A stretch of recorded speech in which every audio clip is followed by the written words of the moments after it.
बता दें, यूपी के जिला अलीगढ़ से कांग्रेस युवा नेता राजा भैया को रविवार को पार्टी की ओर से एक अहम जिम्मेदारी सौंपी गई है। भारतीय युवा कांग्रेस के प्रदेश अध्यक्ष पारस शुक्ला द्वारा रविवार को राजा भैया को प्रदेश सचिव मनोनीत किया गया है। अगर बात करें राजा भैया की, तो आपको बता दें, राजा भैया ने अलीगढ़ की छात्र राजनीति से निकलकर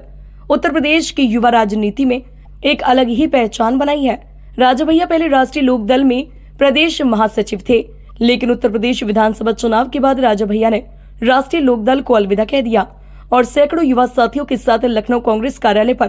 कांग्रेस ज्वाइन कर ली थी।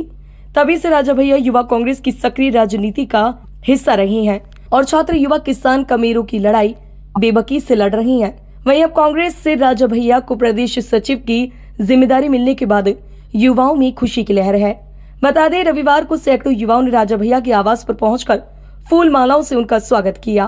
और एक दूसरे को मिठाई बांटकर खुशी जाहिर की। देखिए, आज हमारे कुछ भाइयों ने स्वागत समारोह के रूप में चाय की पार्टी रखी थी। उसी संदर्भ में यहाँ सारे भाई इकट्ठे हुए यहाँ पर आए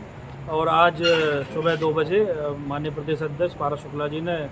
नियुक्ति पत्र प्रदेश सचिव के लिए भारतीय युवा कांग्रेस उत्तर प्रदेश का जारी कर दिया था। उसी के उपलक्ष्य में सारी भाई यहाँ पर आए, एक पार्टी रखी गई थी और मैं राष्ट्रीय कांग्रेस के राष्ट्रीय अध्यक्ष और हमारे हाईकमान को मैं बहुत बहुत शुक्रिया अदा करता हूँ कि आपने जो जिम्मेदारी हमें दी उस पर मैं खरा उतरने का पूरा प्रयास करूँगा। और मैं साथ ही अपने शहरवासियों को आश्वासन दिलाता हूँ कि कोई भी लड़ाई मेरे स्तर की होगी या ना होगी या मुझसे बड़े स्तर की होगी, लेकिन मैं आपको यकीन दिलाता हूँ कि मैं पिछली जिस तरीके से आपकी सारी लड़ाइयों में आपके साथ खड़ा रहा, आगे भी मैं आपको आश्वासन दिलाता हूँ कि कोई भी लड़ाई अगर शहर में होगी मानवता के खिलाफ या फिर सांप्रदायिक ताकतों के खिलाफ, तो मैं आपके साथ ताना बसाना धन मन धन पूरे तरीके से समर्पित रहूँगा और हमेशा की तरह आगे भी खड़ा रहूँगा। इस तरह से कहीं ना कहीं देखा जा रहा है कुछ पार्टी के लोगों ने आपका विरोध भी किया है, तो क्या पिछले 2 सालों से लगातार बड़े विरोध के कारण पद देने में देरी हुई माननीय प्रदेश अध्यक्ष जी को, लेकिन हमारे अलीगढ़ के बहुत सारे नेता ऐसे थे जो लगातार विरोध कर रहे थे। उनके मुंह पर एक तमाचा है और उनके लिए एक चुनौती है कि सारा विरोध करने के बाद और उनके 56 साल कांग्रेस में रहने के बाद भी एक मिडिल क्लास परिवार के लड़का को पद दिया जाता है, तो उन्हें खैर सराहना करनी चाहिए, लेकिन वो सराहना करने की बजाय